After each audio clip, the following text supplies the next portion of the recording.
The next thing we need to do now is set up the centre of gravity to make sure the helicopter's balanced perfectly with the main shaft. Now if you've got an IMH, this is the standard skids, then you can place it in the battery hangers. If you've got a lipo, they're a lot lighter, so you'll need to move it a lot more forward to get the balance right.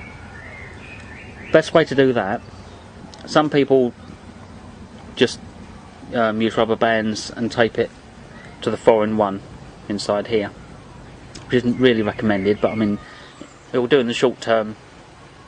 But what you want to do is take your undercarriage off.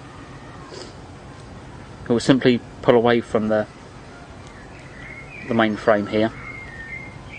With these pulled off, basically take these 4 rubber tubes off. You can then lift this whole square frame off the legs here, turn it round 180 degrees, put it all back on, put it all back together again.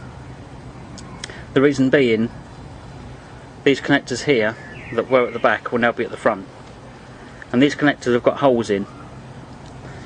So with a bit of 2mm, I mean you could use coat hanger wire or some more carbon fibre rod, which you can order off the internet, which you'll need anyway to probably replace the fly bar at some stage. They only want to be about 2 inches long. Push them into the holes. I used a glue gun on mine because the glue's quite flexible, sticks really well, never come off, but you can peel it off with your fingers if you need to get it back off again. If perhaps they snap, you need to replace them, so I always use a glue gun for that. So then with these rods on, you can now put the battery right at the front.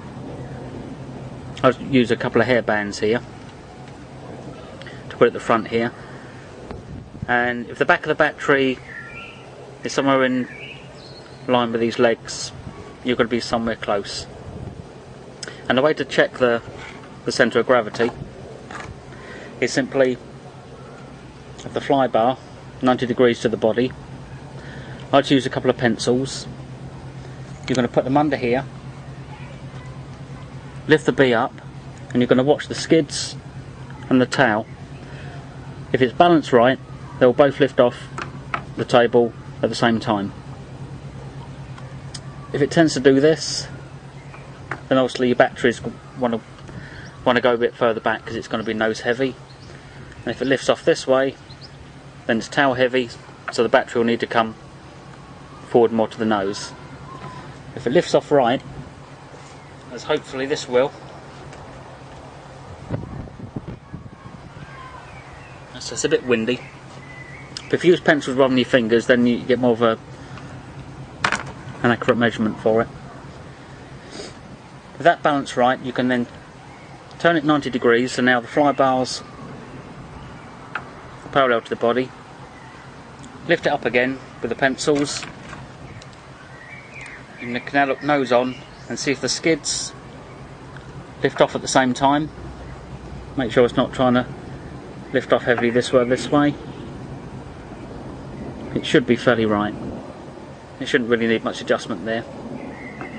Then that way your heli is balanced. If it's not balanced, you're going to have all sorts of problems when you try and take off and go for your first hover. So that's the balancing done. The next thing we can do is check the transmitter. You've got switches in the back here. You've got 2 switches down here, which should be in the down position. And you've got 2 more switches in this little box here. I don't know if you can see. There's 2 more switches here. Number 2 should be over to the right, and number 1 should be over to the left. With that, we can now put the batteries back in.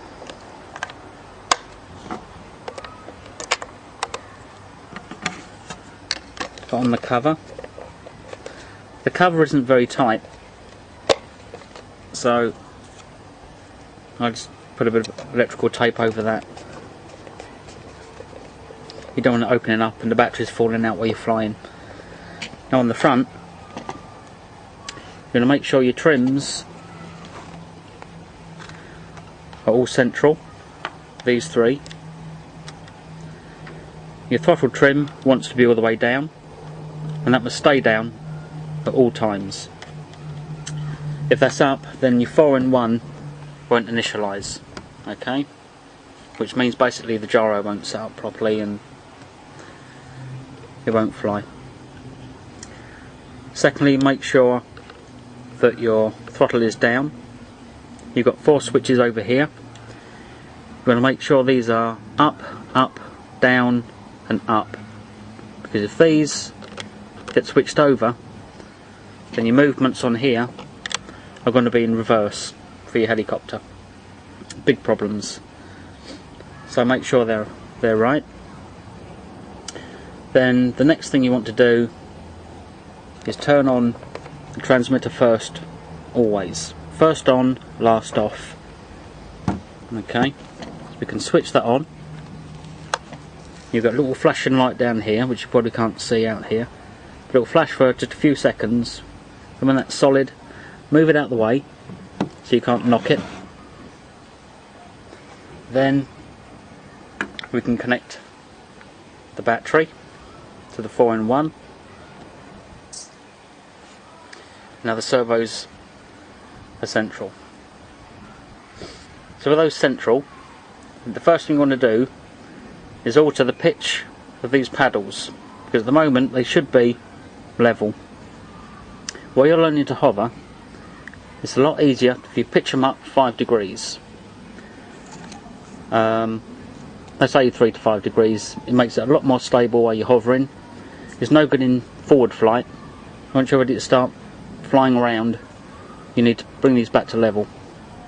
Otherwise you're going to get so much lift, it's going to be hard to fly. Now rather than buying a pitch gauge at this stage, I just made up a gauge with a bit of balsa wood. You could use some stiff cardboard. Basically, this is made so that it's 130 millimeters long, 13 centimeters. At the lowest point, the height is 8 millimeters, and the highest is 18. So you could literally go from point up 10 mil, 1 centimeter, and that will give you as good as 5 degrees. And then you can, with the flybars fairly level, just pack this up either on some books, CD covers, and then basically all you have to do is undo the screw here. There's a nut underneath, so there's a nut underneath here, so you can put a pair of pliers under there, unscrew these. Mine already set up about 5 degrees. Then basically turn the paddle so it looks right. If you have a heavy landing or crash, these will alter, they will move, and you'll find in time you'll be able to set these just by eyesight. It's not that critical. So with those set at 5 degrees, now you're going to get much more of a stable hover. One thing I didn't mention was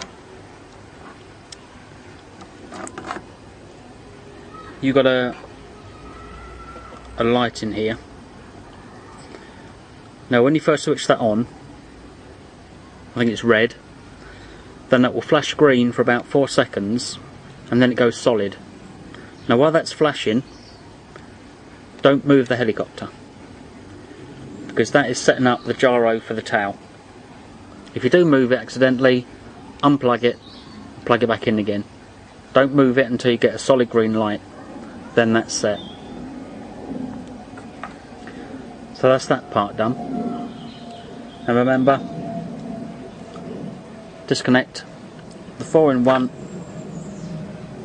before you switch off the transmitter.